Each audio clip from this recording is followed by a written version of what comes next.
Right. अस्सलाम वालेकुम dear aspirants, एक दफ़ा फिर आप लोगों के सामने जो है वो मैं मौजूद हूँ। मेरा नाम सफदर मलिक है। मैं CSS गैलेक्सी के प्लेटफॉर्म से आप लोगों से मुखातिब हूँ। अगेन जो है वो मैं बहुत ज़्यादा शुक्रिया अदा करना चाहूँगा आप लोगों की तरफ से, ख़ास तौर पे मियाँ शफीक साहब का, जो ऑस्ट्रेलिया से बैठे हुए आप लोगों के लिए इतने जो है वो फ़िक्रमंद है कि एक छोटी सी एग्जांपल उसकी मैं आप लोगों के सामने रखना चाहता हूँ कि अभी क्योंकि हम लोगों की जो टॉक थी ये 4:30 बजे हम लोगों ने जो है वो किया हुआ था कि 4:30 पे जो है वो हमने इसको कंडक्ट करना है। थोड़ा सा late due to technical reasons, हमारे यहाँ कुछ इशू था जिसकी वजह से हमें थोड़ा सा जो है इसको डिले करना पड़ा। तो उनकी फ़ौरन ऑस्ट्रेलिया से मुझे कॉल आ गई कि जो है वो आप लाइव नहीं गए, मतलब वो वहाँ पे बैठे हुए आप लोगों के हवाले से इतने जो है वो कॉन्शियस हैं, इतने ज़्यादा जो है वो आप लोगों के बारे में सोचते हैं कि आप लोगों को ज़्यादा से ज़्यादा जो है वो नॉलेज इम्पार्ट किया जाए, आप लोगों को टेक्निक से आगाह किया जाए कि CSS के अंदर अगर आप लोग जा रहे हैं तो आप लोग कैसे जो है वो अपने पेपर्स को, अपनी चीज़ों को जो है right, it's okay sir, it's okay no right. Sorry, थोड़ा सा कोई इशू आ गया था। आज हमारे यहाँ लाहौर के अंदर थोड़ा सा प्रॉब्लम चल रहा है, कभी इलेक्ट्रिसिटी का इशू आ जाता है, कभी जो नेट के हवाले से सिग्नल्स का प्रॉब्लम आ जाता है। तो अगेन मैं आप लोगों के सामने ये पेश करना चाह रहा था कि जो है मियाँ शफीक साहब वहाँ से बैठे हुए आप लोगों के लिए इतने कॉन्शियस हैं, आप लोगों के लिए इतना जो है वो दर्द रखते हैं कि उन्होंने मुझे कॉल की 4:30 के ऊपर कि आप अभी तक लाइव क्यों नहीं हुए, लोग बहुत ज़्यादा व्यूअर्स आपका वेट कर रहे हैं। तो मैं हैरान और परेशान कि देखें एक बंदा वहाँ पे बैठा क्या होती हैं आपके बहुत। I am so sorry, there is some problem. Okay right, I think it's okay now.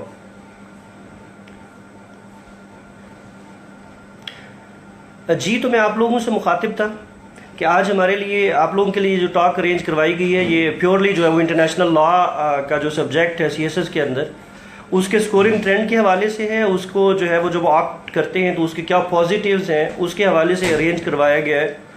जो है मुझे मियाँ शफीक साहब ने जो है वो इन्वाइट किया यहाँ पे आप लोगों के लिए कि आप लोगों को आके जो है वो गाइड किया जाए।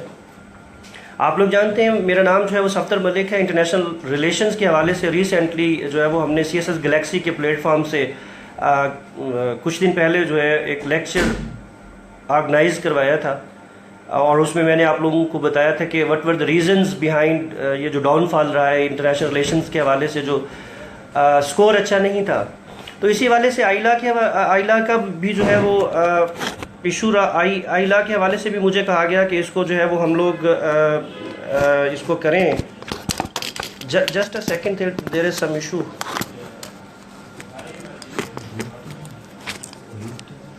No, it's not mute.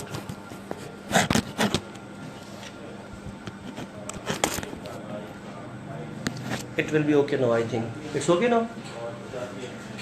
Dear aspirants, I am sorry, interruption हो रही है। अगेन मैं कहूँगा लाहौर के अंदर एक प्रॉब्लम चल रहा है। अभी यहाँ पे जो हमें लग रहा है कि जो है वो इशू है इलेक्ट्रिसिटी का, इंटरनेट का। पाकिस्तान के अंदर तो इस तरह के मामला हमें डेली बेसिस पे जो देखने को मिलते हैं। तो इन सारी चीज़ों के लिए हम तो अब बल्कि आदी हो चुके हुए यहाँ पे रहते हुए। मैं अपनी बात को वहीं से कंटिन्यू करूँगा कि इंटरनेशनल रिलेशंस का जो मैंने लेक्चर दिया था उसका फीडबैक बहुत पॉजिटिव रहा, बहुत सारे लोगों को उससे हेल्प जो है वो मिली। और मियाँ शफीक साहब के हवाले से मैं अगेन बहुत सारी जो है वो मेरी विशेज़ हैं कि वो इस तरह की एक्टिविटीज़ अगेन एंड अगेन जो है वो लोगों के लिए ऑर्गेनाइज करवाते रहें CSS के एस्पायरेंट्स के लिए। और अगेन मैं अपनी टीम का बहुत ज़्यादा मशहूर हूँ। आबिद खोकर साहब का मैं जो है वो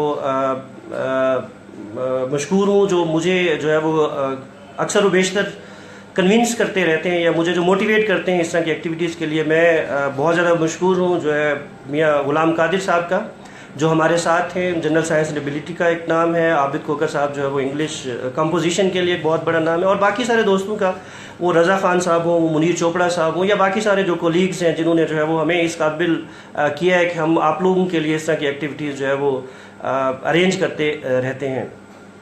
आज का हमारा टॉपिक जो है वो प्योरली फोकस होगा इंटरनेशनल लॉ के ऊपर कि आप लोगों ने अगर इंटरनेशनल लॉ को ऑप्ट करना है तो इंटरनेशनल लॉ के क्या बेनिफिट्स हैं। इंटरनेशनल लॉ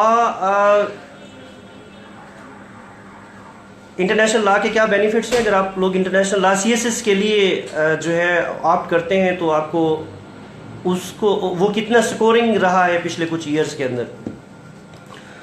मैं आप लोगों का ज़्यादा टाइम नहीं लूँगा, फोकस करूँगा, कोशिश करूँगा कि आप लोगों को जो है वो इसकी जो मेजर चीज़ें हैं उस पे मैं आप लोगों को बताऊं। जो मेजर 5-6 एरियाज़ हैं, आप लोगों ने कैसे बेहतर करना है। अगर आप लोग आइला ऑप्ट कर चुके हैं तो उसके क्या बेनिफिट्स हैं, उसको मज़ीद आप कैसे बेहतर कर सकते हैं, और अगर आप लोग आइला ऑप्ट नहीं कर रहे तो उसके अंदर क्या रीज़न्स हैं जो आपको मोटिवेट करेंगे कि आप आइला को जो है वो ऑप्ट करें। मेरे ख्याल में कुछ इंटरप्शन आ रही है, मेरी जो है वो शायद ऑडिबल नहीं है आवाज़ जो है। अगर आ रही है कोई काइंडली मुझे अगर मैसेज कर दे कि अब ये ठीक है। अगर ये आवाज़ आ रही है तो इसको मैं यहाँ से कंटिन्यू करता हूँ। अगर ये ओके है तो मैं इसको यहाँ से कंटिन्यू करता हूँ। ये नेट के सिग्नल्स की वजह से यहाँ पे लाहौर में कुछ आज मसला चल रहा है। सुबह से यहाँ पे इलेक्ट्रिसिटी का भी इशू था जिसकी वजह से जो है वो प्रॉब्लम हमें फेस करना, और हमने लेक्चर भी इसीलिए डिले किया था थोड़ा सा। तो इंटरनेशनल लॉ पे मैं अगर आऊँ तो इंटरनेशनल लॉ जो है उसको इसको मैं कहता हूँ कि ये फेयर वेदर फ्रेंड रहा है। फेयर वेदर फ्रेंड का मतलब ये है कि आपको जब से इंटरनेशनल लॉ की अगर आप हिस्ट्री चेक करें तो इसके अंदर जो है वो आप लोगों को बहुत सारे बेनिफिट्स जो है वो देखने को मिलते हैं कि ये हमेशा से आपको 60+ और 70+ तक जो है वो स्कोर जो है वो देता रहा है। अभी भी इस दफ़ा के अटैम्प्ट में अगर आप देखें, आई थिंक अब ठीक है। काफ़ी सारे मैसेजेस मुझे मिल रहे हैं कि ये अब ठीक है, इसकी जो है वो आवाज़ ठीक आ रही है। तो अगर आप लोग इसका स्कोरिंग ट्रेंड चेक करें तो इंटरनेशनल लॉ का स्कोरिंग ट्रेंड जो है वो बहुत अच्छा रहा है। इंटरनेशनल लॉ अभी साल भी बहुत अच्छा रहा 60+ तक, और मेरे ख्याल में जेंडर स्टडीज़ और इंटरनेशनल लॉ को अगर आप स्कोर कंपेयर करें तो दोनों जो है वो तकरीबन 70+ तक हमें जो है वो नज़र आते हैं। इस हवाले से इंटरनेशनल लॉ एक बहुत अच्छा जो है वो सब्जेक्ट है। इंटरनेशनल लॉ को आप लोगों को रखना चाहिए। यहाँ पे हमारे यहाँ कन्फ्यूजन क्रिएट कर दी गई है कि जब हम लॉ की बात सुनते हैं तो हमें ये लगता है कि इंटरनेशनल लॉ शायद ऐसा लॉ है जो शायद LLB की तरह जो हमारे पास जो लॉ होता है, म्यूनिसिपल लॉ जिसको हम कहते हैं, डोमेस्टिक लॉ या नेशनल लॉ कहते हैं, उसी तरह हमें शायद कोई बहुत सारे सेक्शंस याद करना पड़ते हैं, या हमें जो है वो CRPC और इस तरह की डॉक्यूमेंट्स और डिफरेंट जो एक्ट्स हैं इनको जो है याद करना पड़ता है। तो मैं आप लोगों की ये कन्फ्यूजन इस कन्फ्यूजन को ख़त्म करना चाहता हूँ कि इंटरनेशनल लॉ में ऐसा कुछ नहीं है। इंटरनेशनल लॉ का सिलेबस बहुत लिमिटेड है। इसके अंदर टोटल अगर आप लोग इसकी कंटेंट्स देखें इंटरनेशनल लॉ के तो इसमें टोटल जो है वो 17 टॉपिक्स इसके अंदर दिए हुए हैं, और मैं क्लेम करता हूँ कि अगर मैं आप लोगों को 6 टॉपिक्स पढ़ा दूँ या मैं आप लोगों को 6 टॉपिक्स के बारे में बता दूं तो वो 6 टॉपिक्स ऐसे होंगे जहां से आपका पेपर जो है वो बन के आता है। लेकिन अगेन मैं जो है वो इस दफ़ा CSS का जो हमारा जो ट्रेंड चल रहा है 2016 के बाद का ट्रेंड, उसमें मैं सिलेक्टिव स्टडी को प्रीफर नहीं करता, क्योंकि पॉसिबिलिटी है कि स्टूडेंट्स जो है वो किसी एक एंड पे कुछ चीज़ें सेलेक्ट कर लें और दूसरे एंड पे जो है वो स्टूडेंट्स को जो है वो मसला आ जाए।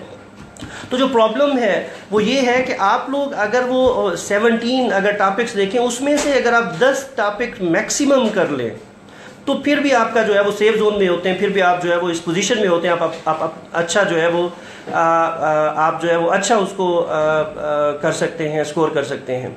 तो इसके लिए 2-4 चीज़ें मैं आप लोगों को बताना चाहता हूँ। मैं थोड़ी चीज़ें जो है वो इसका सिलेबस के अंदर जो इंपॉर्टेंट टॉपिक्स हैं मैं पहले उनको डिस्कस कर लेता हूँ, जो है जिनमें सबसे पहले जो है अगर आप लोग सोर्सेज ऑफ इंटरनेशनल लॉ वाला सवाल कर लेते हैं अच्छे तरीके से तो आप लोगों का एक सवाल वहाँ से आ जाता है। अगर आप रिकग्निशन ऑफ स्टेट्स वाला सवाल कर लेते हैं तो वहाँ से आप लोगों का एक सवाल आ जाता है। एक सब्जेक्ट्स ऑफ इंटरनेशनल लॉ है, सब्जेक्ट्स ऑफ इंटरनेशनल लॉ में जो है वो कुछ चीज़ें आती हैं वो अगर कर लेते हैं तो वो आप लोगों को जो है वो एक अच्छे सेफ जोन मिला जाता है।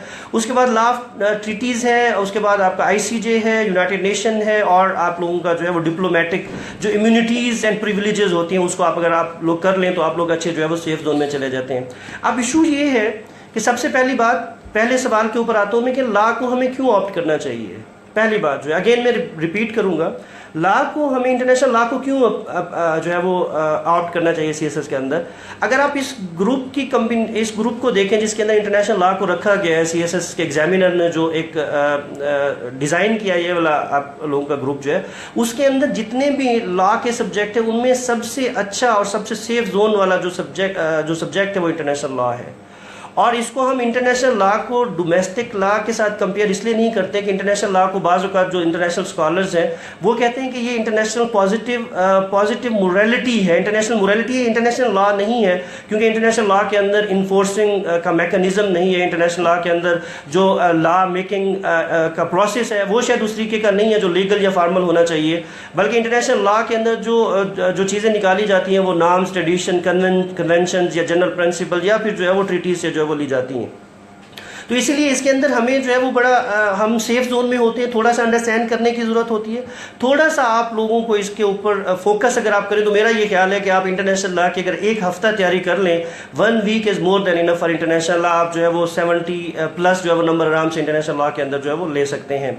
अब इसमें आपने जो है वो नंबर कैसे लेने हैं, इसके अंदर 2-3 चीज़ें बड़ी इंपॉर्टेंट हैं। सबसे पहले कि आप जो इंटरनेशनल लॉ का जो क्वेश्चन अटेम्प्ट कर रहे हैं उसके बारे में डेफिनेटली आपने थ्योरेटिकली उसको पढ़ा होगा कि अगर आप सोर्सेज ऑफ इंटरनेशनल लॉ की बात करूं तो इंटरनेशनल लॉ के 5 मेजर सोर्सेज हैं। पहला सोर्स जो है वो ट्रीटीज या कन्वेंशंस कहा जाता है इंटरनेशनल लॉ के अंदर।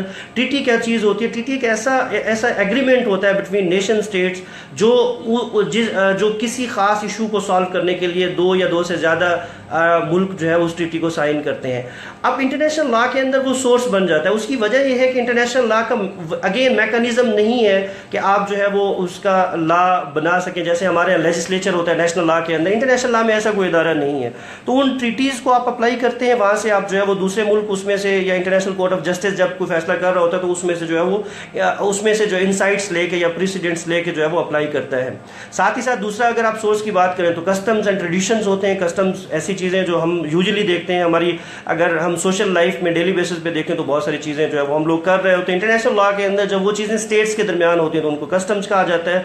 उसके बाद जो है आपकी जो है वो कुछ जनरल प्रिंसिपल्स होते हैं जो वर्ल्ड वाइड दुनिया की सुप्रीम कोर्ट से दूसरी जो कोर्ट्स हैं उनको जो है वो अप्लाई करती हैं, वो भी जो है वो आपका इंटरनेशनल लॉ का जो है वो एक सोर्स बन जाते हैं। उसके बाद जो है कुछ जुडिशियल डिसीजंस होते हैं। मैं आप लोगों के मैसेज आ रहे हैं कि मैं ये टॉपिक रिपीट कर दूं, मैं ये दोबारा जो है आप लोगों को थोड़ी देर तक दोबारा आगे जाके रिपीट कर देता हूं कि इंपॉर्टेंट टॉपिक्स के कौन कौन से हैं जो आप लोगों को जो है वो हेल्प आउट करते हैं आई लॉ को करने में।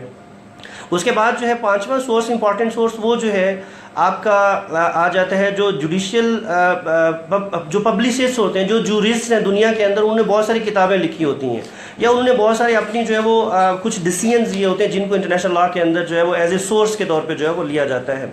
अब ये अपने एक सवाल बनाने, इसको आपने अप्लाई कैसे करना है। मुझे ये सवाल पूछे जा रहे हैं कि कैसे हमें जो है वो केस लॉ को अप्लाई करना चाहिए।